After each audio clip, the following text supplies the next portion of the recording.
Hello tout le monde, c'est Fanny, contente de vous retrouver dans un nouvel épisode des petits conseils d'une wedding. Dans ce nouvel épisode, je vous propose de voir ensemble quels sont les indispensables pour réussir sa cérémonie laïque.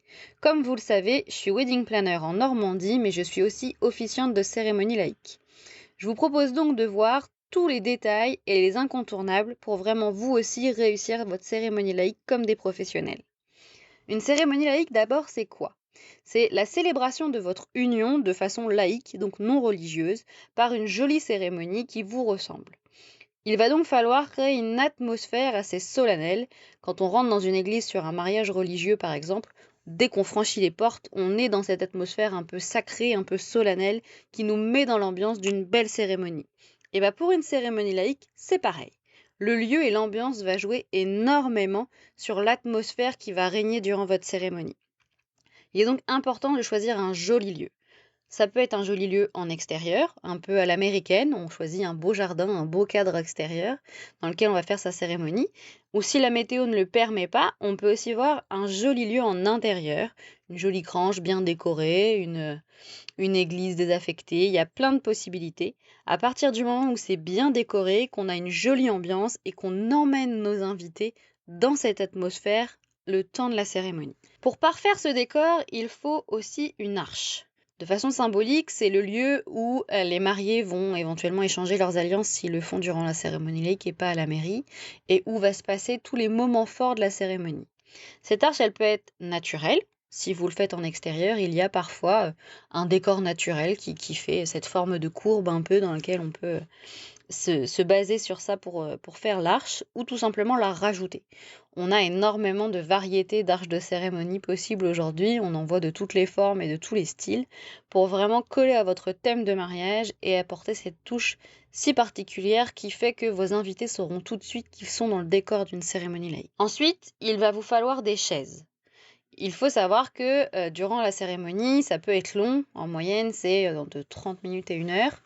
Du coup, eh bien, il y a des moments où vous allez vous asseoir. Tout comme à une cérémonie religieuse, les mariés vont régulièrement s'asseoir. Il faut donc prévoir des chaises pour les mariés, mais aussi des assises pour vos invités. Des bancs, des chaises, toutes sortes de solutions à partir du moment où vos invités peuvent être assis pour assister à la cérémonie et que vous, en tant que marié, vous pouvez également vous asseoir pour observer tout ce qui va se passer pour vous. Il y a des moments où vous serez debout, mais il y a plein de moments où on vous demandera de vous asseoir pour pouvoir profiter du spectacle aussi. C'est l'avantage d'une cérémonie laïque. La nuance avec un mariage religieux type église, c'est que là, sur une cérémonie laïque, il faut faire attention, les mariés ne sont jamais dos au public. Vous ne tournez jamais le dos à vos invités. Vous devez profiter de l'assemblée, vous devez profiter du spectacle.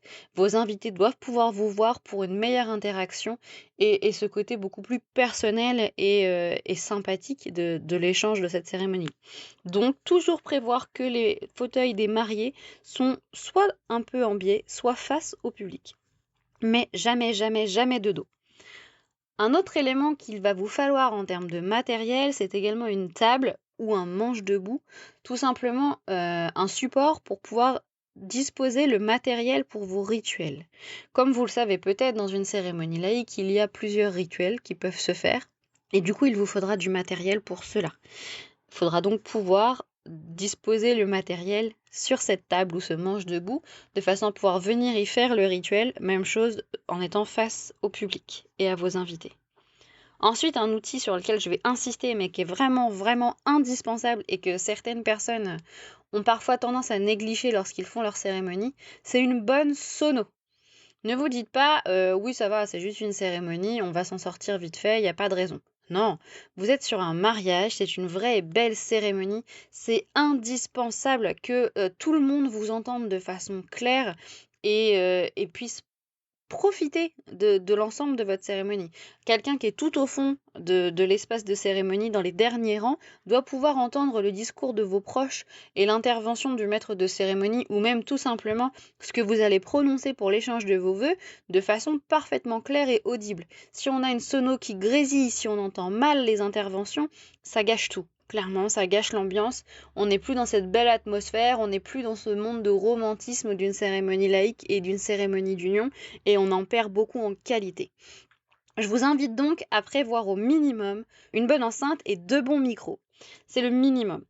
Après, si vous le pouvez, sincèrement, je vous invite à voir avec le DJ avec qui vous allez peut-être travailler pour le reste de votre mariage, pour qu'il vienne s'occuper de la sonorisation de votre cérémonie laïque, parce que c'est vraiment important que tout se passe bien, qu'il y ait une bonne sonorisation, qu'on entende bien tout ce qui se dit, mais aussi qu'on entende bien les musiques, qu'il n'y ait pas de blanc lorsque les musiques se lancent sur les différents rituels et les différentes interventions. Et du coup, c'est toujours plus facile d'avoir quelqu'un qui s'occupe de la sonorisation. Donc soit un professionnel, celui avec lequel vous allez travailler par la suite, soit tout simplement un de vos proches, ça peut être ça aussi, d'avoir un ami qui s'y connaît et qui est partant pour le faire et à qui vous pourrez avoir briefé à l'avance pour pouvoir s'assurer de la transition et qui travaillera avec votre maître de cérémonie. Parce que ça aussi c'est indispensable lors d'une cérémonie laïque. Lorsqu'on fait une cérémonie à l'église, c'est souvent le prêtre qui célèbre l'union. Et bien quand on fait une cérémonie laïque, c'est soit une officiante ou un officiant comme je le suis, professionnel, qui va concevoir la cérémonie avec vous et célébrer votre union le jour J. Ou bien si vous souhaitez le faire par vous-même, vous pouvez aussi tout à fait choisir un maître des cérémonies qui est un proche.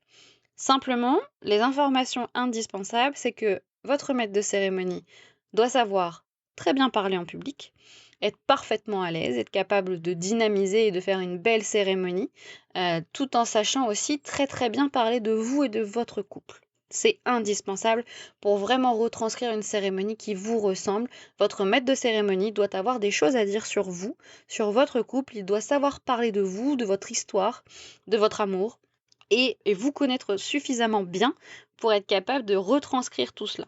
Donc nous, en tant que professionnels du mariage et en tant qu'officiante professionnelle, eh bien on travaille avec vous en amont, hein, même si on ne vous connaît pas au départ. On travaille vraiment beaucoup avec vous pour tisser ce lien et vous connaître suffisamment pour retranscrire la bonne émotion le jour de votre mariage. Mais si vous le faites avec un proche, faites-le avec quelqu'un qui a vraiment des affinités avec les deux parties, avec les deux membres de votre couple, et qui est vraiment capable de parler de votre couple de façon précise et délicate pour retranscrire cette émotion de la cérémonie laïque qu'on vient chercher tout simplement. C'est encore plus fort de se faire unir par un proche que de se faire unir par un professionnel, parce que forcément c'est une émotion différente.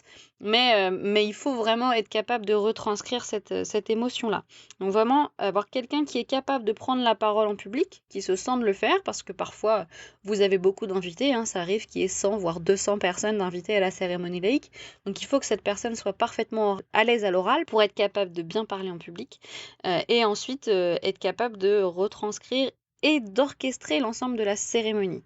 Parce que c'est bien de parler de vous, mais il faut être capable de dérouler l'ensemble de cette cérémonie de façon fluide, d'inviter vos différents participants à intervenir, puisque c'est un autre point de la cérémonie. On parlait des rituels tout à l'heure, mais une cérémonie laïque, ça se compose de sujets vous concernant, donc différentes parties racontant votre histoire, et aussi d'interventions de vos proches, en plus des rituels, donc des interventions qui peuvent se faire soit sous forme de discours, des proches qui parlent de vous, d'un moment précis de votre histoire ou de vous en général, ou qui lisent des textes aussi, ça se fait, soit un texte que vous aimez beaucoup et que vous avez choisi que cette personne lise, soit une carte blanche que vous leur laissez en leur disant voilà, on a envie que tu dises quelque chose à notre mariage, n'hésite pas, si un texte te semble parler de nous ou quoi, tu peux le lire à notre mariage, et bien voilà, c'est une autre possibilité d'intervention.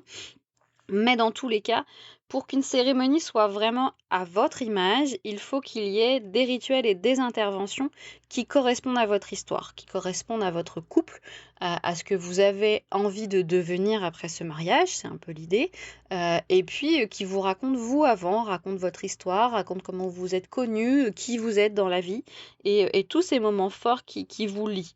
C'est vraiment indispensable. Et ce qui va rythmer tout ça aussi, et qui est incontournable, on en parlait tout à l'heure avec la sonorisation, c'est aussi la musique. La musique va tout orchestrer, va tout dynamiser et va créer l'émotion de votre mariage. Il y a différents moments dans cette cérémonie où la musique est indispensable. Il va le falloir notamment pour votre entrée, l'entrée des mariés. On reprend un peu les principes qu'on disait tout à l'heure avec une cérémonie religieuse, hein, qui était les seules cérémonies au départ d'un mariage, ou bien on voit toujours ces belles entrées des mariés. Et bien sur une cérémonie laïque, c'est pareil. Vous allez pouvoir faire la cérémonie de la façon que vous voulez, entrer seul, entrer ensemble, entrer en séparé. Il y a des multitudes de possibilités, mais c'est aussi cette musique qui va créer l'ambiance du lancement de cette cérémonie et de tous les moments forts. Donc on accompagne cette musique sur votre entrée, sur les moments rituels importants, éventuellement sur vos vœux. Alors moi j'invite, généralement je ne le fais pas sur les vœux, certains le font parce que je trouve que c'est toujours important de laisser la parole et que les personnes entendent bien ce que vous dites, mais il y en a qui préfèrent, donc vous pouvez mettre une musique en fond, mais il faut que ça soit une musique très douce. Mais du coup sur tous les moments un peu forts qui sont pour autant faits dans le silence, c'est toujours bien de les animer par une musique qui correspond au moment important qui est en train de se sceller. Sur un rituel, on met une jolie musique. Sur la signature de l'acte de cérémonie, on peut aussi mettre une musique. Et sur votre sortie, bien évidemment. Donc vraiment, le choix de bien choisir la musique en fonction du thème que vous voulez, en fonction de l'esprit que vous voulez donner à votre cérémonie. Si c'est quelque chose de très solennel, si c'est quelque chose d'un peu plus décontracté. Bien choisir le thème de la musique, bien choisir le matériel adapté pour bien retranscrire tout ça et avoir tous ces indispensables, donc une personne pour animer votre cérémonie, un très joli lieu, et puis de quoi vous asseoir vos proches, et le matériel pour effectuer les rituels. Ce sont tous les indispensables, on va dire, en termes de matériel et d'incontournables à avoir pour réussir sa cérémonie laïque. Après, il faudra travailler avec votre officiant, avec votre maître de cérémonie, sur le contenu de votre cérémonie et la durée que vous voulez y donner.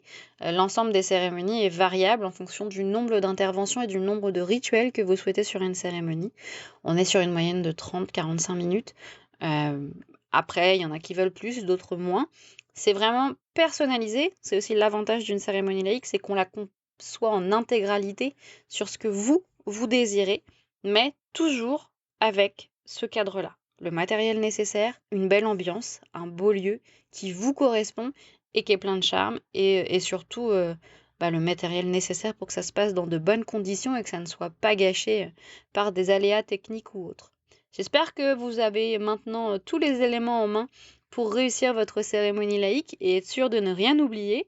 N'hésitez pas à me laisser en vos commentaires si vous avez des questions ou besoin d'autre chose. Et puis je vous dis à très bientôt dans un nouveau podcast sur la cérémonie laïque ou d'autres éléments pour organiser et gérer au mieux votre mariage. À bientôt!